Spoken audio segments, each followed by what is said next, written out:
안녕하십니까. 오늘 제가 강의할 내용은 일본 경제로 가는 것입니다. 제목은 일본 경제 산문 산답 이렇게 정해봤습니다. 우선 세 개의 질문을 보여드리겠습니다. 첫 번째는 한국이 일본보다 잘 산다는데 사실인가 하는 것이고요. 두 번째는 일본이 취업이 잘 되는 이유는 인구가 감소하기 때문인가. 또 세 번째는 일본 정부와 기업의 대중국 전략은 무엇인가. 첫 번째 질문은 요즘 보도에서 많이 보시죠. 한국이 한국의 1인당 GDP가 일본보다 높다. 한국이 일본을 역전했다. 한국이 일본보다 잘 산다라는 것인데 우선 결론부터 말씀드리면 사실입니다. 네, 한국의 1인당 GDP가 최근에 일본의 1인당 GDP보다 더 높은 것으로 나오고 있습니다. 그래서 사실이고요.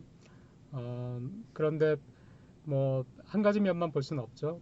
이 소득 두 나라의 소득과 관련해서 몇 가지 면들을 좀 더 보도록 하겠습니다.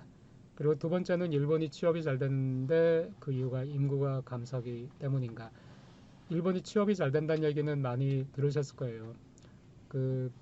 뭐 언론에서 보도도 많이 되고 하죠. 또 그래서 한국의 젊은이들이 코로나 이전에는 일본으로 많이 일자리를 찾아서 떠나기도 했었고요. 그것이 일본은 지금 인구가 감소하기 때문에 그래서 일자리가 많다 이런 보도들이 있는데요. 일자리가 많은 것이 아니라 인구가 감소하기 때문에 노동력이 부족해서 그러니까 일할 사람이 부족하니까 그래서 취업이 잘 된다라는 얘기가 있는데 저는 그것은 주요한 이유가 아니고요. 물론 그런 면도 있지만은 일본에서 취업이 잘 되는 이유는 사실은 일본의 경제가 좋아졌기 때문입니다.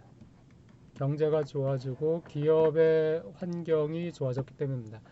우에 일본하고 좀 모순될 것 같은데 일본에서는 한국이 더 잘 산다고 했는데 이번에서 일본 경제가 좋아졌다, 기업의 환경이 좋아졌다라고 하는 것이 좀 모순될 것 같은데 그렇진 않습니다. 일본 경제가 사실 좋아지긴 했는데 좋아지는 속도가 굉장히 더디기 때문에 그래서 한국보다 1인당 GDP에서 낮아진 것이고요. 그런데 2013년부터 2019년 상반기까지 일본 경제가 좋아진 것도 사실이고 그때 일자리가 많이 늘었습니다. 그걸 데이터를 가지고 보여드리도록 하겠습니다. 3번은 일본 정부와 기업의 대중국 전략. 이거는 정부의 전략하고 기업의 전략을 나눠서 말씀을 드리려고 합니다. 최근에 베이징 올림픽에 대해서 베이징 올림픽을 미국 정부가 외교 보이콧을 한다라는 보도가 많이 있었습니다. 그러니까 운동 선수만 올림픽에 참가시키고 뭐 정치가라든가 정부 관료라든가 그런 사람들은 올림픽에 가지 않는다는 것이죠. 여기에 일본이 동참했다는 뉴스를 보셨을 거예요. 일본 정부 역시 외교 보이콧에 동참한다. 그래서 일본이 미국 편을 들면서 그래서 중국하고는 거리를 두는 것인가, 혹은 중국을 적대시하는 것인가 하는 것인데요. 이 부분은 약간 복잡하죠. 그래서 이 부분에 대해서 또 한번 말씀을 드리도록 하겠습니다. 첫 번째고요. 세계은행에서 발표하는 GDP 1인당 GDP 데이터를 지금 보여드리고 있습니다. 여기에서 제가 구매력 기준이라고 했는데요. 이 경제학자들이 개인의 소득을 비교할 때는 이 구매력을 기준으로 합니다.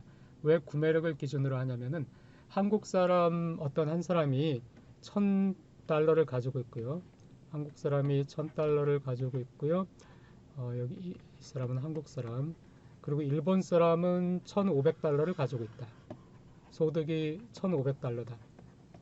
그런데 일본의 물가가 한국보다 예를 들어서 1.5배가 더 비싸요. 일본의 물가를 따지면 일본이 1.5배가 더 비싸요. 그러면은 1,500달러를 가지고 살 수 있는 물건과 서비스를 생각한다면은 물가가 1.5배 비싸니까 한국과 일본은 똑같은 그 물건과 서비스를 살 수 있겠죠. 일본 사람들이 더 살 수는 없습니다. 물건값이 1.5배 비싸니까요. 그러니까 이 경우에 한국인은 1,000달러를 가지고 있고 일본 사람은 1,500달러를 가지고 있는데 일본이 물가가 1.5배가 비싸다. 이 경우에는 이 두 나라의 구매력은 동일하다고 봅니다. 그래서 이 1인당 GDP를 그 어느 정도의 구매력을 가지고 있는가 하는 것으로 나타내는 것이 그 구매력 기준의 1인당 GDP인데요. 이걸 보면은 2020년 데이터를 한번 보겠습니다. 2020년 데이터를 보시면은 2020년에 지금 제가 가지고 있는 4개 나라와 OECD 평균에서 보면은 미국이 가장 높죠. 미국이 가장 높아서 6만 달러 정도 되네요. 미국이. 그 다음에는 독일이 높고요. 독일은 5만 달러가 조금 넘는 정도네요. 한국과 그 일본을 보면은 한국은 90년에는 10,000달러 조금 넘는 정도 수준이었죠. 그게 쭉 올라와 가지고 지금은 4만 달러가 넘고요. 일본도 4만 달러가 넘지만은 일본에는 90년에도 이미 3만 달러가 넘었던 나라인데 지금 4만 달러 조금 넘게 있는 정도입니다. 그리고 OECD 평균을 보시면은 한국은 OECD 평균과 거의 이제 같게 됐습니다. 아니면 조금 그 한국이 높습니다. 일본은 OECD 평균보다 조금 낮고요. 또 한국보다 조금 낮은 것을 알 수가 있습니다. 그러니까 2020년에 들어와서는 이 한국이 일본을 역전한 것은 2018년부터인데요. 2018년도에는 두 나라가 거의 같았습니다. 2019년, 2020년 되면서 한국이 아주 약간 더 높습니다. 2020년에 코로나 때문에 전 세계 경제가 안 좋았고 한국도 역시 안 좋았죠. 그런데 한국의 그 마이너스 성장에 비해서는 일본의 마이너스 성장이 더 컸기 때문에 2020년에 들어서는 약간 더 한국과 일본의 격차가 약간 더 벌어졌습니다. 사실은 한국과 일본은 OECD 평균 정도고 지금 거의 같다고 볼 수 있죠. 그러니까 한국인 한 사람의 구매력, 한국인 한 사람이 얼마나 많은 물건과 서비스를 살 수 있느냐 하는 것과 일본인 한 사람의 구매력을 본다면은 지금 거의 같습니다. 그리고 한국이 약간 더 높게 나오기 때문에 한국이 더 잘 산다라고 한다면은 맞는 말입니다. 사실입니다. 그 다음에는 그 데이터가 1인당 GDP를 특히 구매력 기준으로 산정을 하는 게 굉장히 어려운 작업입니다. 그래서 보통 뭐 국가 단위, 개인 단위에서는 하기가 어렵고요. 국제기구, 세계은행 같은 곳에서 하는데 앞에 있는 그 자료는 세계은행에서 낸 자료고요. 지금 보여드리는 것은 그 펜 월드 테이블이라는 것인데 이거는 그 한 그룹의 경제학자들이 그 이 산정을 하는 것입니다. 그런데 이 자료가 사실은 경제학자들이 그 연구를 할 때 소득의 국제 비교 같은 것을 할 때 가장 많이 쓰는 것이 이 패널드 테이블 자료입니다. 그래서 이번엔 이걸 보여드리겠는데요. 패널드 테이블은 세계은행 데이터보다 더 업데이트가 더 늦습니다. 그 작업이 더 정밀하게 하기 위해서 시간이 많이 걸리기 때문에 지금이 2021년 말이지만 지금 나와 있는 데이터는 2019년까지 나와 있습니다. 2019년까지의 1인당 GDP를 보시면은 지금 제가 그 여러 가지 데이터가 다 갖춰진 나라들만을 봤을 때 가장 잘 사는 나라가 룩셈부르크가 되겠고요.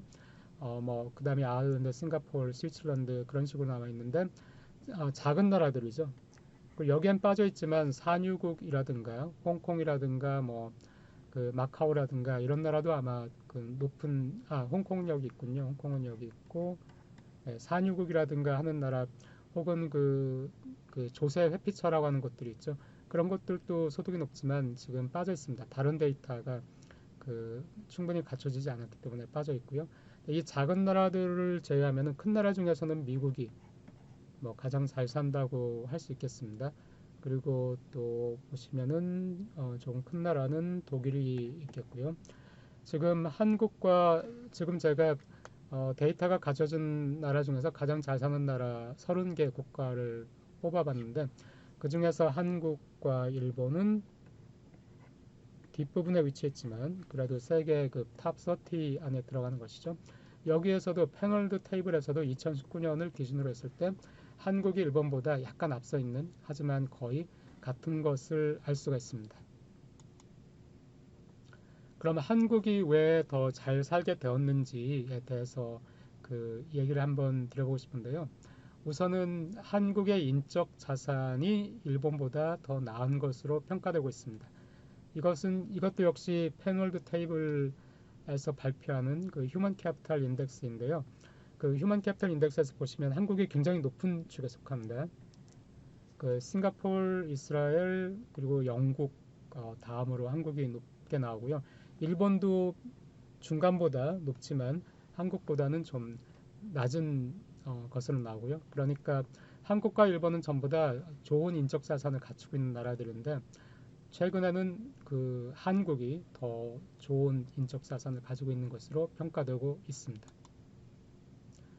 그리고 또 한 가지는 그 많은 구매력을 가진다는 것은 높은 소득을 가진다는 것인데, 소득이라는 것은 많이 생산을 해야 그 소득이 발생을 합니다.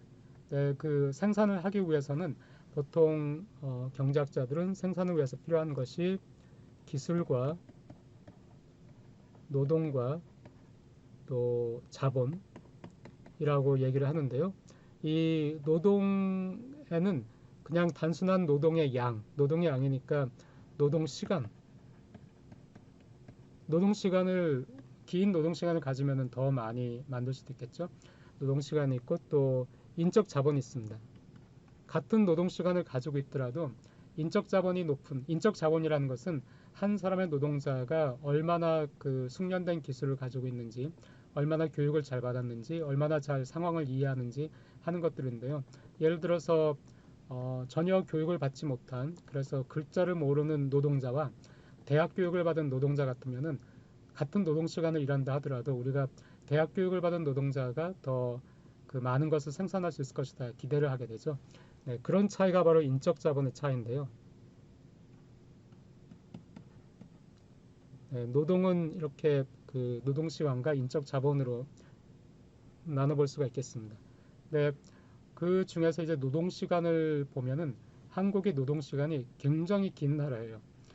역시 그 앞에 있는 30개 나라, 세계에서 가장 잘 사는 30개 나라를 기준으로 봤을 때 한국이 노동 시간이 굉장히 긴 편이고요. 한국보다 긴 나라는 다 아시아 국가네요. 그리고 작은 나라들이죠. 싱가포르, 홍콩, 타이완이 더 높게 나오고요. 그 다음에 한국, 일본도 그 과거에는 꽤 노동 시간이 길었지만 지속적으로 노동 시간이 줄었습니다. 그리고 지금 현재 일본은 여기에서 한 중간 정도 위치해 있네요. 그 일본도 노동 시간이 짧은 나라는 아니지만 유럽 나라들에 비하면은 굉장히 일본도 그 노동 시간이 아주 긴 나라는 아니지만 유럽 나라에 비하면은 노동 시간이 긴 걸 알 수 있습니다.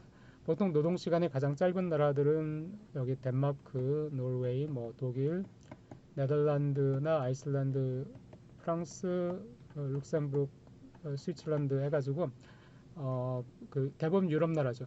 근데 이 유럽 나라들 앞에 가서 다시 한번 보시면은 이 유럽 나라들이 또 세계에서 가장 잘 사는 나라들입니다. 구매력이 가장 높은 나라들.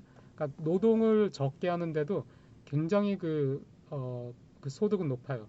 그러니까 일본에서는 이제 이 나라들을 지향하자 해가지고 우리도 소득을 높이지만 노동 시간을 줄이자 이렇게 얘기를 하고 있는데, 한국은 아직 노동 시간을 많이 줄이고는 있지만 노력은 하지만은 일본이나 아니면은 여타 선진국에 비해서 굉장히 높은 편이고요. OECD 데이터를 보면은 그 지금 여기에는 싱가포르, 홍콩, 타이완은 OECD에는 가입했지 않습니다. OECD 데이터를 보면 OECD에서도 멕시코라든가 터키 그 정도를 제외하고는 한국이 가장 노동 시간이 긴 나라입니다. OECD에서도. 그러니까 한국은 그 일본보다 많이 생산을 하고는 있지만은요. 그러니까 일본보다 많이 1인당 많이 생산하니까 1인당 소득이 약간 높긴 하지만은 한 사람의 근로자가 일본보다 훨씬 길게 일을 하는 것이죠. 그래서 이것이 과연 좋은 것인가? 조금 일을 줄이고 조금 소득을 줄여도 되는 것인가? 아니면은 오히려 노동 시간을 늘려가지고 소득을 더 늘려야 되는 것인가? 하는 것은 우리가 서로 앞으로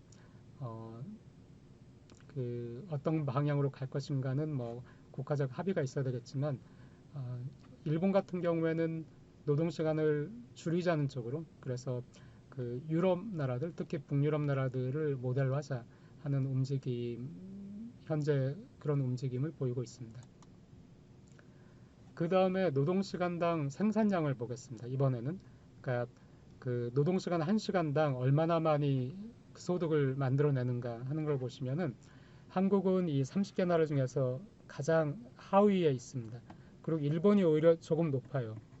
그러니까 일본 사람 한 사람이 1시간 일해서 그 버는 돈이 한국 사람 한 사람이 1시간 일해서 버는 돈보다 더 많습니다. 네, 한국 사람 한 사람이 그런데 소득으로 따지면 더 많아요. 1시간 일해서 버는 돈은 한국 사람이 더 적은데 그런데 이 사람의 전체 소득을 보면은 일본 사람보다 많아요. 그거는 앞에도 말했듯이 노동시간이 더 길기 때문입니다. 네, 그럼 노동시간을 줄이면은 소득이 더 줄 테니까 그 나쁜 것이지만 그 반대로 지금 노동시간당 생산량을 보시면은 아일랜드라든가 룩셈부르크라든가 노르웨이, 스위스랜드, 덴마크 뭐 이런 나라들이 가장 높죠. 그 시간당 생산량이요. 그러니까 이 나라들은 노동시간이 짧아요. 노동시간이 짧은데 그 1시간당 생산을 굉장히 많이 해요. 그러니까 굉장히 효율적이라는 거죠. 이 나라들은 굉장히 효율적이고 그래서 전 세계에서 가장 부유한 나라들입니다. 가장 부유한 나라가 됐습니다. 그러니까 한국도 이 모델을 따라가야 되지 않나 하는 것이 제 개인적인 생각입니다. 그러니까 정리를 하자면은 한국은 일본보다 그 지금 잘 사는 것이 맞습니다. 잘 사는 것이 맞지만은 노동 시간이 굉장히 길기 때문에 또 고통스러운 면이 있습니다.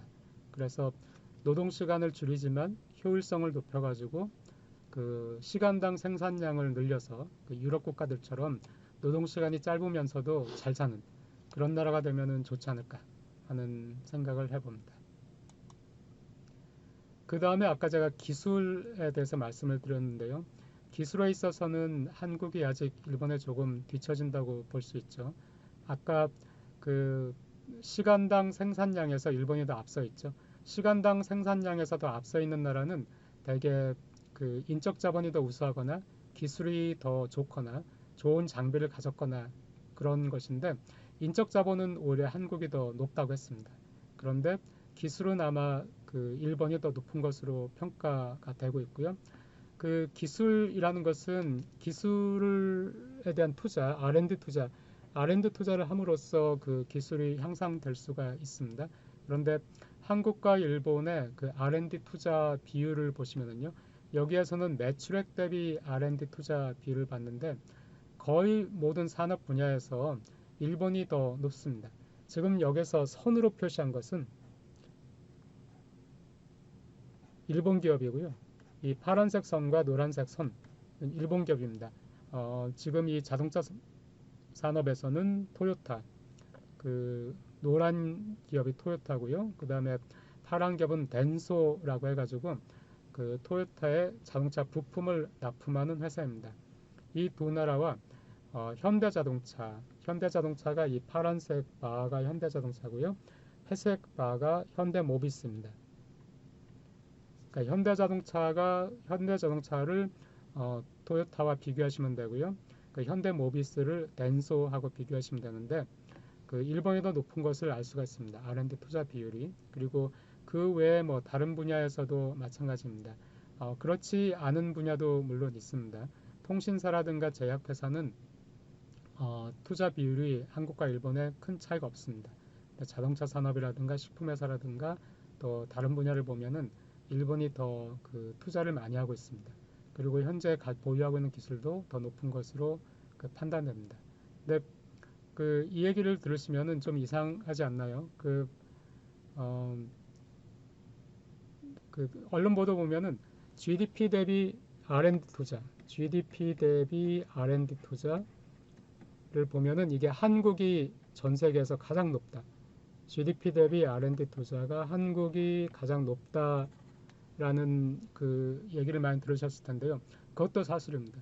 그것도 사실인데 지금 저는 기업과 기업을 비교하면은 일본 기업이 더 많이 투자를 하고 있다라고 얘기를 하는데 왜 이런 그 모순이 발생하느냐 하면은 한국의 R&D에서 굉장히 큰 비중을 차지하는 것이 정부 R&D와 정부의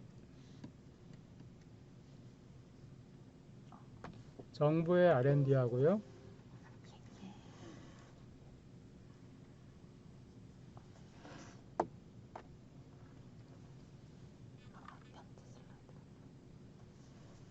정부의 R&D하고요. 정부 투자죠. 정부가 재정 지출해서 하는 R&D 투자하고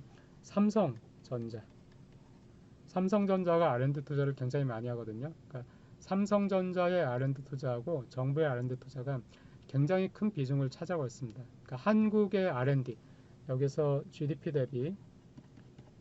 대비 R&D를 한다면 이 분자가 되는 R&D 안에는 정부의 R&D 투자하고 삼성전자의 R&D 투자가 전부 다 들어가죠.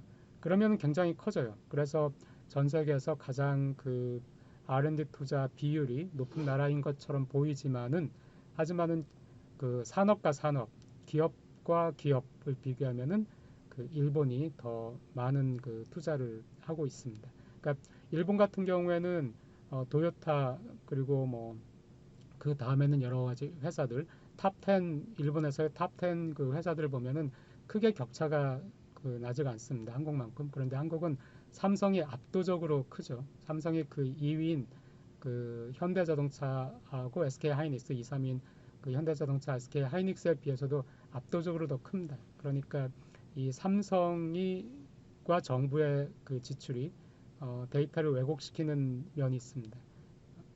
그러니까 이 점에 있어서는 좀 한국 기업도 R&D 투자에 좀 더 적극적으로 나서야 될 것 같고요. 정부도 그쪽으로 유도를 하는 그런 정책이 필요하다는 생각을 가지고 있습니다. 네, 그래서 뭐 앞에 있는 얘기를 정리를 들자면은 한국이 일본보다 더 잘 산다. 한국인 1인이 더 높은 구매력을 가지고 있다 하는 것은 사실인데 하지만은 한국인은 그만큼 더 많이 일을 하고 있고요. 또 그래서 또 힘들죠. 힘들고 네, 그 일본이 지향하는 것처럼 그 유럽처럼 노동 시간을 줄이지만 노동의 효율을 높여가지고 짧은 노동 시간에도 더 많은 것을 생산할 수 있는 그런 나라가 되면은 더 한국이 낫지 않을까 그런 생각을 합니다. 그 다음에는 일본의 취업이 잘 되는 이유가 인구가 감소하기 때문인가 제가 그렇지 않다고 말씀드렸고요. 그 일본하고도 조금 연결되는 얘기가 나옵니다. 우선 그 한국과 일본의 남성 고용률을 보시면은 70세 이상을 제외한 전 연령에서 일본이 더 높습니다. 일본이 더 그 고용률이 높죠. 여기서 고용률은 취업하고 있는 사람의 수를 인구로 나눈 값이고요. 그러니까 몇 퍼센트의 사람들이 그 일을 하고 있느냐 하는 것입니다. 그러니까 소득이 있는 일을 하고 있는 것이냐. 남성 고용률. 그런데 남성 고용률은 그렇게 큰 차이는 없습니다. 30대에서부터 60대까지를 보시면은 일본과 한국이 큰 차이는 없어요. 일본이 조금 높지만요. 그런데 20대를 보시면은 20대에서는 그 일본이 훨씬 더 높죠. 이거는 한국이 대학 그 진학률에도 높고요. 또 한국 학생들은 대학에서 요즘 1, 2년 휴학하는 경우가 많죠. 그래서 더 오랜 기간 대학에 머물러 있고 또 한국 남학생 같은 경우에는 군대를 가야 하니까요. 군대에 있으면은 그 취업자에서 제외를 시킵니다. 그렇기 때문에 일본에 비해서 많이 그 낮은 것을 알 수가 있고요. 그 다음에 여성을 보겠습니다. 여성 같은 경우에도 전 연령에서 일본에도 높습니다. 70대를 제외하면은요. 그런데 그 여성은 남성보다 더 많은 차이가 나죠.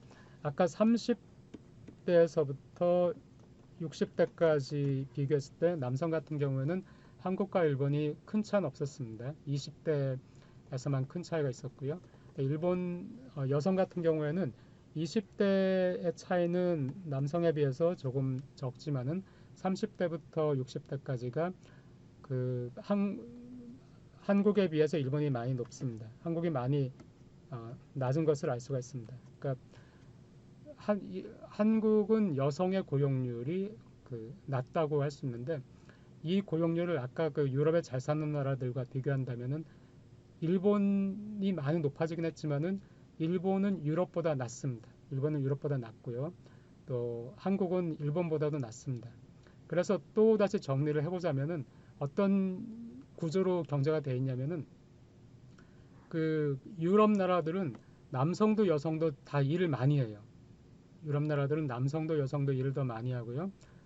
그러니까 그 일하는 사람의 그 비율이 높은 거죠. 남성, 여성 전부 다 자기 직업을 가지고 있습니다. 자기 직업을 가지면서 소득을 만들어내고 있고요. 그런데 이 남성과 여성들이 유럽 같은 경우에는 더 짧은 시간을 일합니다. 더 짧은 시간을 일하지만 효율성이 높기 때문에 시간당 생산성은 또 높습니다. 시간당 생산성이 높으면서 남성도 여성도 전부 일을 하니까 전체적으로 보면은 윤택하게 부유하게 되는 것이죠.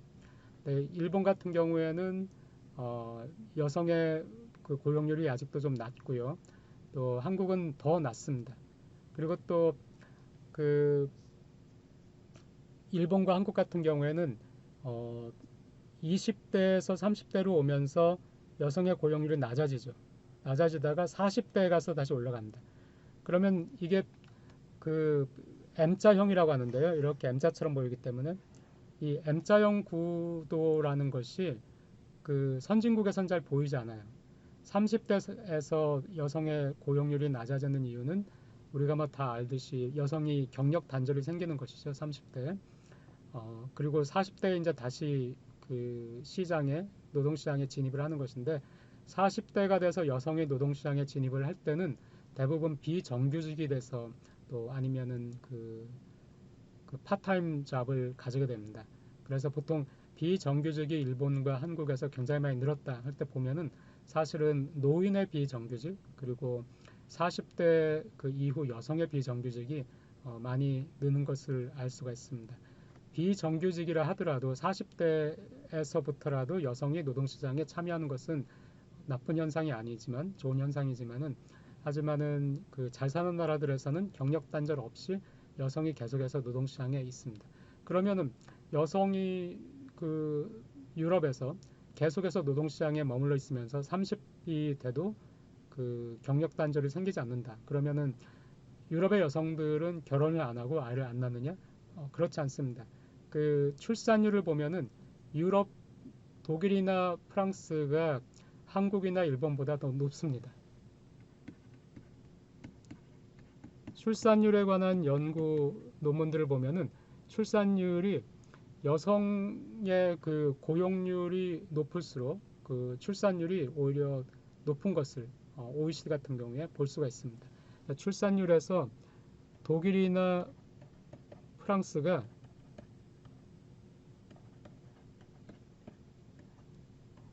일본보다 출산율이 높고요. 일본보다 한국이 출산율이 높습니다. 그러니까 그 여성들이 경력 단절이 생기기 때문에 결혼을 기피하게 되고요. 또 아이를 낳지 않으려고 하는 현상이 생기기 때문에 그 여성의 모성이 보호될 수 있는 장치들, 육아휴직이라든가 그런 장치들이 잘 된 나라에서는 여성들이 결혼도 하고 또 아이도 갖는 것을 알 수가 있습니다. 그래서 그 일본의 고용률이 한국보다 더 높다는 것을 보여드렸는데요. 그렇다면 그것이 고용률이 높은 이유가 노동인구가 감소하기 때문인가?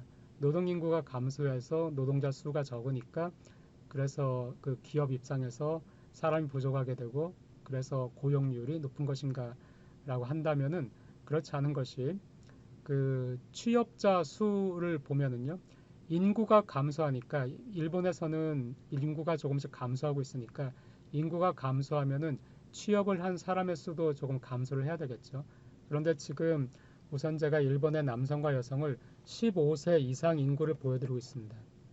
15세 이상 인구를 보면은 거의 변화가 없어요. 그런데 자세히 보면은 지금 그 크게 변화가 없는 것처럼 보이는데 그 최근에 지속적으로 조금씩은 줄고 있습니다. 15세 이상 인구가. 그런데 우리가 생각하는 것만큼 지금 많이 줄지 않는 것은 이게 15세 이상 인구이기 때문에 이 15세 이상 인구에는 70세 이상 인구도 포함되죠. 70세 이상 인구는 늘고 있습니다. 그리고 일본에서 가장 그 빠르게 줄고 있는 것은 15세 미만 인구고요. 한국도 마찬가지지만. 그리고 15세에서 64세, 15세에서 64세, 보통 이제 노동 가능 인구라고 하는 15세에서부터 64세 그 인구를 보면은 지금 이 그래프가 보여주는 것보다는 조금 더 감소를 하고 있습니다. 어쨌든 제가 최근에는 70세 이상 노인분들도 일을 하시는 분들이 또 일을 하기를 원하시는 분들이 많으니까 여기서 15세 이상 인구로 했습니다. 15세 이상 인구로 봤을 때 인구가 약간 감소하는 정도인데 취업자를 보면은 오히려 증가한 것을 알 수가 있습니다. 15세 이상 인구는 감소하는데 취업자는 오히려 증가했어요. 그 취업자가 최근에 2019년도, 2020년도 들어서는 다시 좀 약간씩 감소하죠. 그 여성 같은 경우도 마찬가지입니다.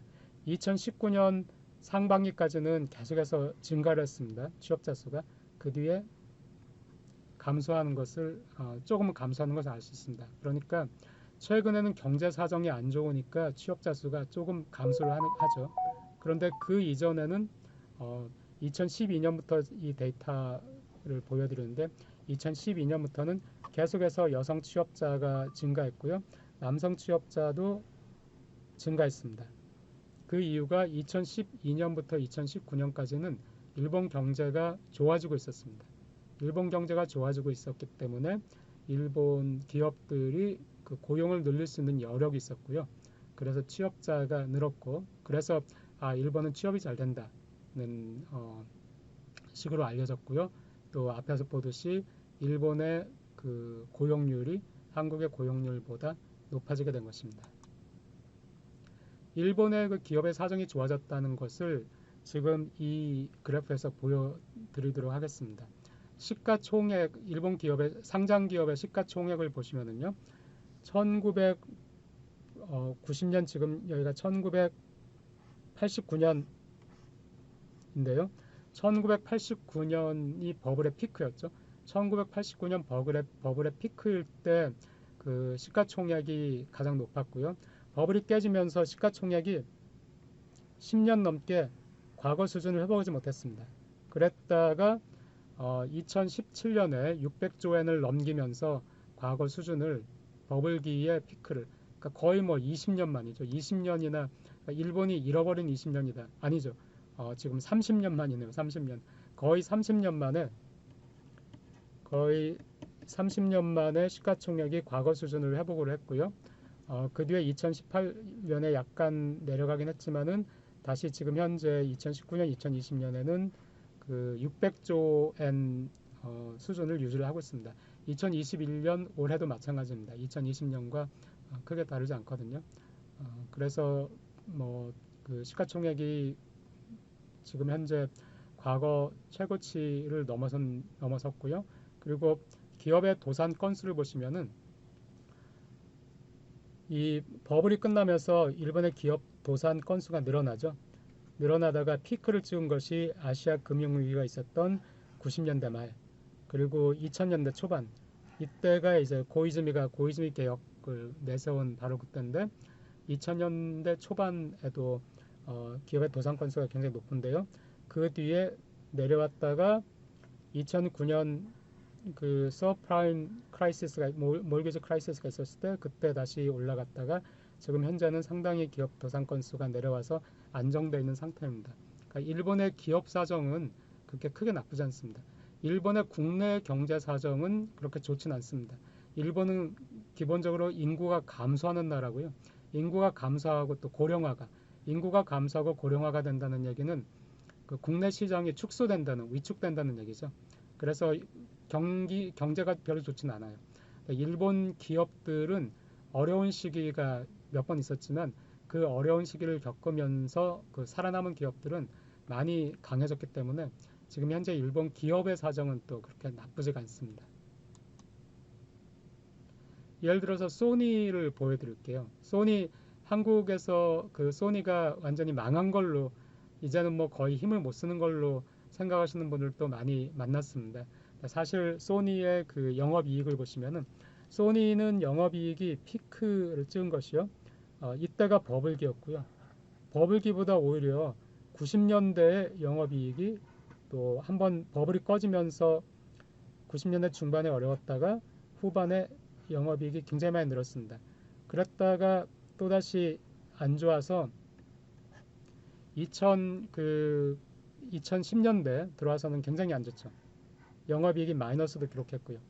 2012년, 뭐 13년 이때는 굉장히 안 좋았습니다. 굉장히 안 좋았고 그런데 그 소니가 그 히라이 카즈오라는 사장이 그 소니맨인데 젊어서부터 소니에서 쭉 일했지만 주로 그 소니의 외곽에서 일을 했습니다. 외곽에서 일을 했고 또 미국 지사에서 많이 일을 했는데 이 사람이 그 게임이나 소니의 게임이나 이런 쪽 플레이스테이션 이런 걸 맡으면서 굉장히 성공을 시켰습니다.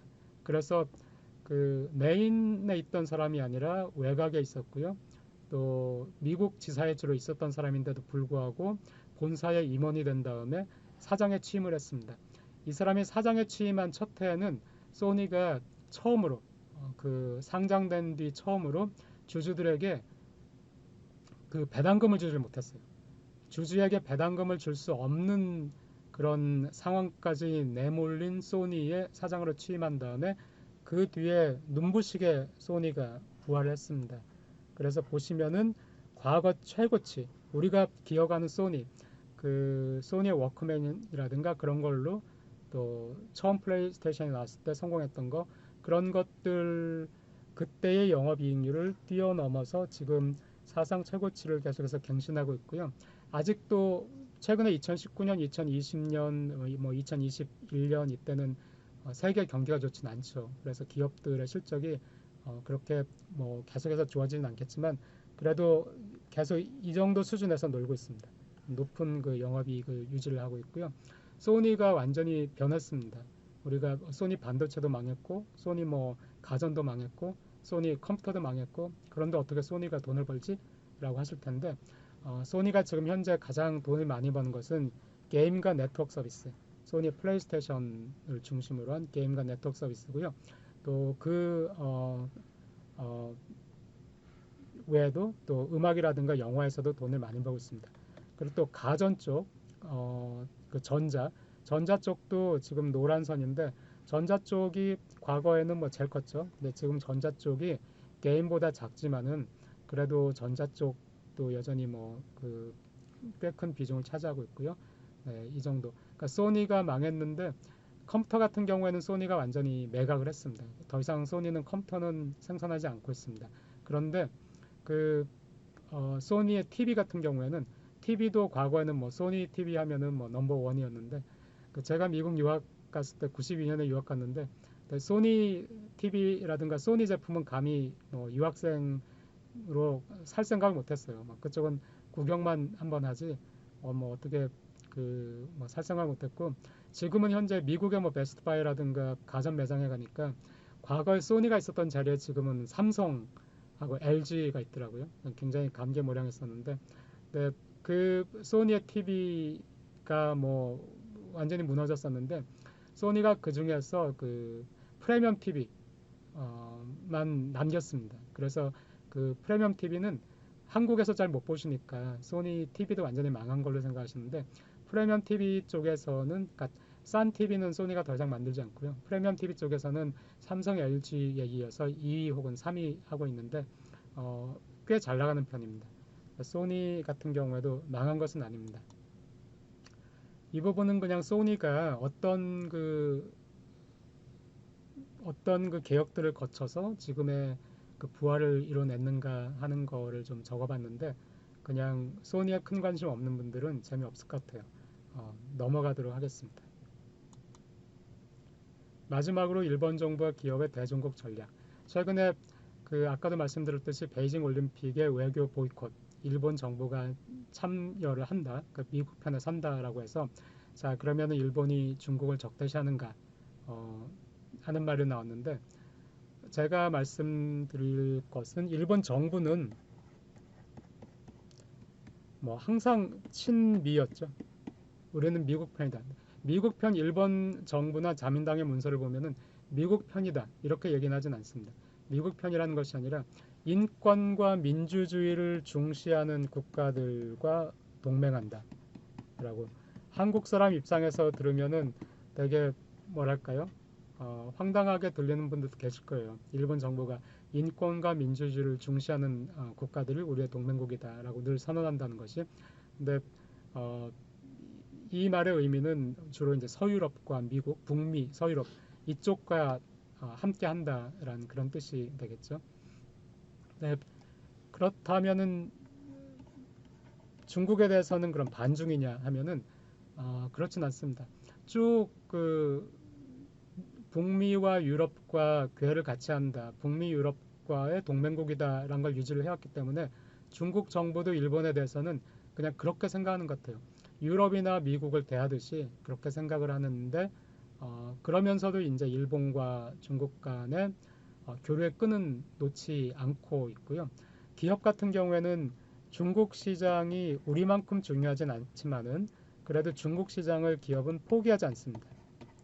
중국 시장을 포기하지 않기 때문에 이런 상황이 되면은 재밌는 것이 일본 기업들은 오히려 그 미중 마찰이 있다든가 해가지고 좀 그 국제 물류라든가 수출 수입에 애로가 생기겠다라는 생각이 들면은 오히려 중국의 거점을 마련하기 위해서 몇 가지 중요한 거점들은 오히려 투자를 늘립니다. 근데 전체적으로는 일본이 중국에 한국만큼 그렇게 많은 그 직접 투자를 하진 않았어요. 그리고 또 2000년대 고이즈미 정권 때 중국과 마찰이 많이 있었고 나중에 히토류 분쟁도 있었죠. 히토류 분쟁도 있었기 때문에 그 이후에 중국 기업들이 동남아 시장으로 많이 옮기기도 했지만은 그 여전히 중국 시장의 중요 거점은 놓지 않고 있습니다. 그 얘기를 말씀을 드릴 텐데요. 그 일본 정부에서 최근에 경제 안전 보장 전략에서 이거를 아주 중요한 그 성장 전략 중에 포함을 시켰습니다. 2021년 6월 달에 일본의 그 내각이 그때 이제 스가 내각이었죠. 아베 내각 뒤에 스가 내각이었는데 일본의 내각이 성장 전략을 발표했는데 이 성장 전략 안에 경제 안전 보장 전략을 세웠고요. 여기에서 중요한 파트가 반도체에 대한 여러 가지 전략을 이제 그 얘기를 하기 시작했고요. 또 제가 아까 말씀드렸지만 그 일본 정부의 입장은 자유민주주의의 기본적 인권, 법의 지배, 자유를 지키며 파트너와 연계한다. 그러니까 명시적으로 우리는 미국, 서유럽과 같이 가고 중국과는 좀 거리 둔다라는 것이 아니라 그렇게 얘기한 건 아니지만 이제 그런 의미죠. 그런 의미로 하고 있고요. 그 뒤에 뭐 유학생과 연구자 입국 심사를 강화한다든가 해가지고 중국을 견제하는 듯한 모습을 보이기도 하고 그런 것들이 있습니다. 또 히토류 생산 거점을 다원화하겠다 해가지고 그 과거 히토류 때문에 중국 때문에 힘들었던 것 그런 걸 여전히 기억을 하고 있고 그렇습니다. 그리고 또 그 반도체 그 전략을 보면은요, 반도체 전략은 그 6월 달에 그 경제산업성에서 반도체 전략과 또 반도체 디지털 산업 전략을 발표했는데 여기서 보면은 그 반도체 일부 소재를 그 포토 레지스트라든가 브라스라든가 하는 것들을 일본에서 한국에 수출을 규제한다 했을 때 한국에서도 굉장히 큰 그 이슈가 됐었고 한일 관계가 굉장히 나빠졌었는데요. 그 분야들은 일본이 세계 시장 점유율이 굉장히 높고 일본이 굉장한 경쟁력을 가지고 있는 분야죠. 그러니까 반도체 산업 전체를 본다면은 일본이 지금 세계 시장에서 차지하는 그 비중이 굉장히 낮아졌습니다. 낮아졌지만 그 안에 있는 소재라든가 장비 일부 분야에서는 또 굉장히 강력한 경쟁력을 가지고 있는 분야가 있죠. 그래서 그 부분 반도체 산업의 서플라이 체인에서 자기네가 강점 있는 부분을 보호하고 더 키우고 또 자기네가 약한 그런 부분 중국에 혹시라도 의존을 해야 되는데 히토류 때처럼 아니면 일본이 한국에 했던 것처럼 그 중국으로부터 수출 규제를 당하거나 할 위험이 있는 부분들 그 부분들을 파악해서 그 서플라이 체인을 강화하겠다 뭐 하는 그런 목적으로 그 반도체 전략을 내놨는데요. 지금 현재 뭐 반도체 파운드리에서는 한국의 삼성이라든가 대만의 TSMC 같은 것들이 뭐 가장 큰 그 회사고 일본은 그런 거대한 파운드리를 가지고 있지 않으니까 지금 전체적인 그 시장의 지도를 바꿀 수는 없을 거라고 네, 그렇게 그 평가가 되는데 또 일본 입장에서는 그 서플라이 체인을 강화한다. 그리고 또 이 서플라이 체인을 강화한다 할 때는 중국의 위험이라는 거를 우리가 그 전략이라든가 일본 정부에서 발표한 전략이라든가 그걸 보면은 중국의 위험에 대해서는 상당히 신경을 쓰고 있는 것을 알 수가 있습니다. 그래서 중국에 대해서는 어느 정도 거리를 두면서 중국의 위험에 대해서 대비를 한다. 이런 것이 그 일본 정부의 입장이라고 볼 수 있고요. 또 중국도 그거를 그냥 늘 그렇게 생각을 하는 것 같아요. 일본은 그런 쪽이다. 그렇게요. 그런데 일본 기업 같은 경우에는 일본 반도체 그 산업이 쇠퇴하게 된 원인 중에 하나를 그 1986년에 맺어진 미일 반도체 협정 이게 96년 정도 되면은 일본의 반도체가 많이 망가졌는데 그 1986년부터 96년까지 10년간 미일 반도체 협정이 있어가지고요. 그 일본 정부가 일본 반도체 수출 규제, 그러니까 외국에 수출을 할 때 뭐 공정 판매 가격이라든가 해가지고 가격을 낮추지 못하도록 하는 그런 규제를 한다든가 양을 규제한다든가 해가지고 일본 기업이 외국에 파는 그 양은 적게 하고 반대로 그 미국에서 수입하는 반도체 미국에서 수입하는 것은 좀 더 많이 하는 그 일본 기업의 외국제 반도체 사용을 장려하는 이런 것들이 미일 반도체 협정 안에 들어가 있었습니다. 그리고 이때부터 그 미국 반도체는 점점 더 살아났고요. 일본 반도체는 점점 그 쇠퇴했는데 그 틈새에 또 한국이 끼어들어서 한국의 삼성이라든가 SK 하이닉스가 끼어들어서 굉장히 큰 발전을 한국이 하면서 일본의 입지는 더 약화됐습니다. 그래서 그 일본에서는 자기네 반도체 그 산업의 쇠퇴 원인 중에 하나가 미일 반도체 협정이고 이것을 중국도 알기 때문에 이번 그 미국과 중국의 마찰에서는 중국이 물러서지 않을 거라고 생각합니다. 그래서 중국이 패한다고는 생각하지 않아요. 중국이 어떻게 해서든지 버틸 것이다라는 거라고 생각하기 때문에 자 이제 미국과 유럽이 힘을 합쳐서 중국과 대항한다. 그럼 지금부터 중국은 무너질 것인가라고 하면은 그렇지 않을 것이다라고 생각하기 때문에 그렇기 때문에 중국 시장은 여전히 중요한다. 기업은 이렇게 생각을 하고 있습니다. 일본 기업들 중에서 그 매출액에서 중국 시장 비율이 가장 높은 기업들을 보면은 TDK라고요, MLCS라고 하죠. 반도체 쌀이라고 하는 MLCS. 한국에서는 삼성전기가 그 주 메이커인데 MLCC를 만드는 TDK라든가 무라타 제작소 이런 것들 있고요. 그게 뭐 자생당이라는 것은 슈세이도죠. 슈세이도 그 화장품 만드는 회사라든가 그런 회사들이 있는데 이 회사들을 잘 못 들어보셨을 거예요. 도요타라든가 혼다라든가 뭐 히타치, 소니, 파나소닉에 비해선 그러니까 그 일본도 중국이 되게 중요한 시장이지만은 일본의 기업 중에서 중국 시장의 비율이 높은 기업들은 일본에서 아주 큰 기업들은 아니고요. 그래서 여기서 뭐 무라타 그 중국 매출 비중이 굉장히 높은 무라타라든가 그 TDK 여기 지금 이만큼이 중국이죠. 이런 기업들도 있는 반면에 그 도요타라든가 히타치 같이 뭐 탑 10 안에 그 들어가는 곳들을 보면은 토요타 같은 경우에는 중국을 포함한 아시아 전체가 이 정도 비중이고요. 또 히타치 같은 경우에도 중국을 포함한 아시아 전체가 이 정도 비중입니다.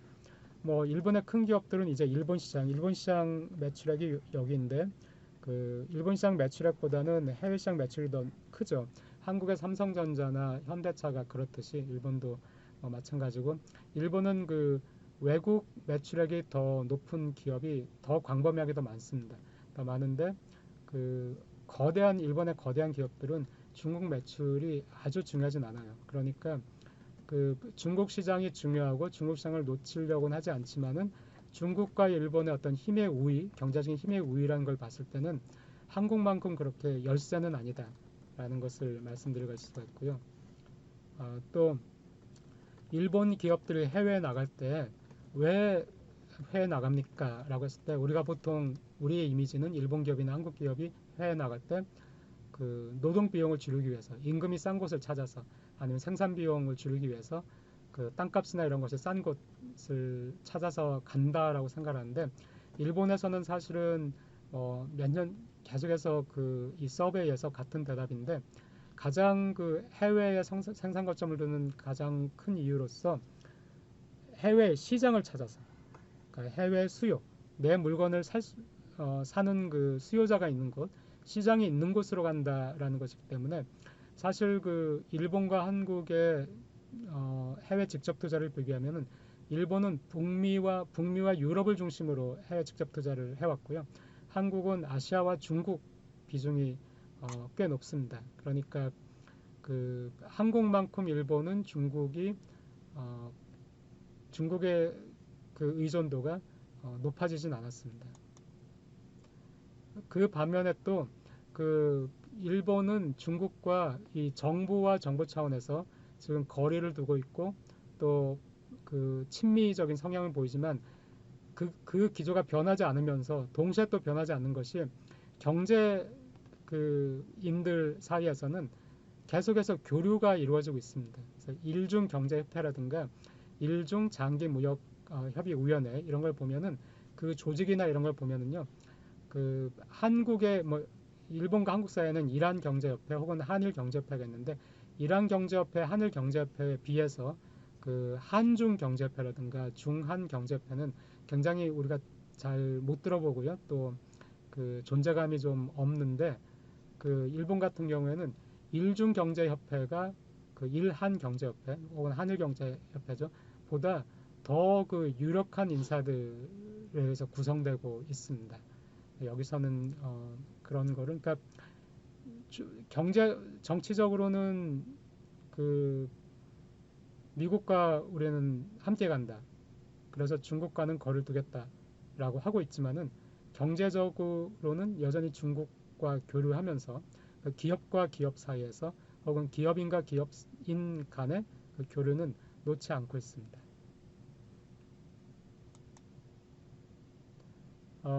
그래서 그 일본 기업들의 이 미중 마찰이 생기고 지금 하면서 일본 기업들의 그 변화를 보면은요, 대개 두 가지 정도로 볼 수가 있는데 하나는 중국을 경계합니다.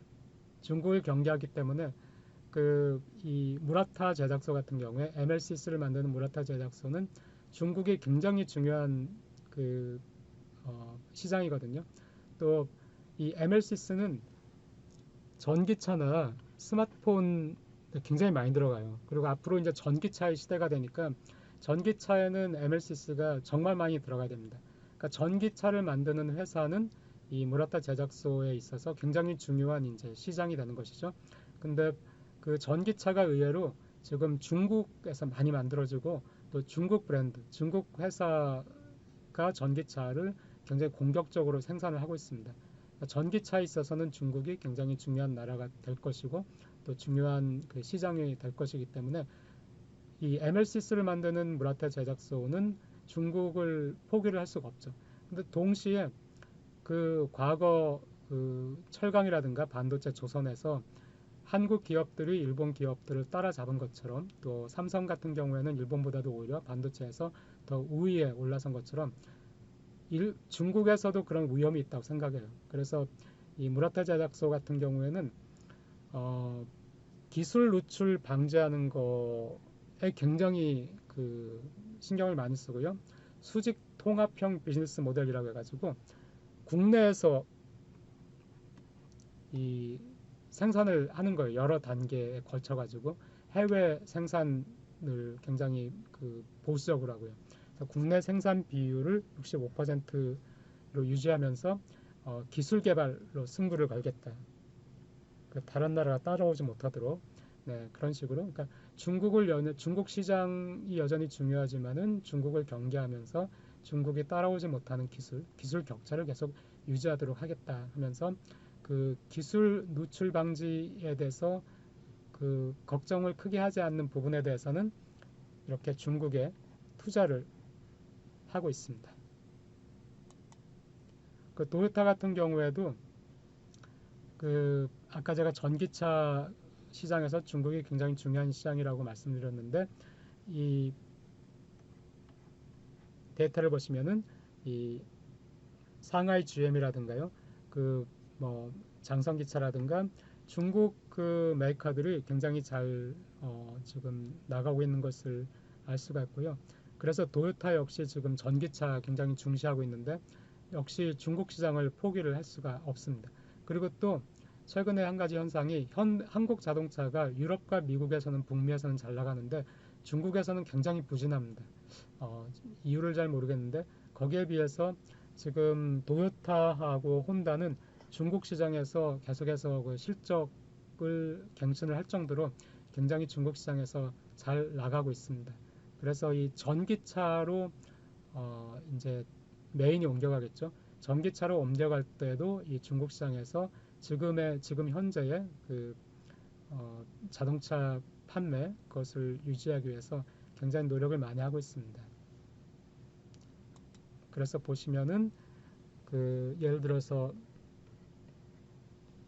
올해 3월이죠. 올해 3월에는 그 연료 전지차의 기관 시스템을 2023년부터 중국 현지에서 생산하겠다 발표를 하고요.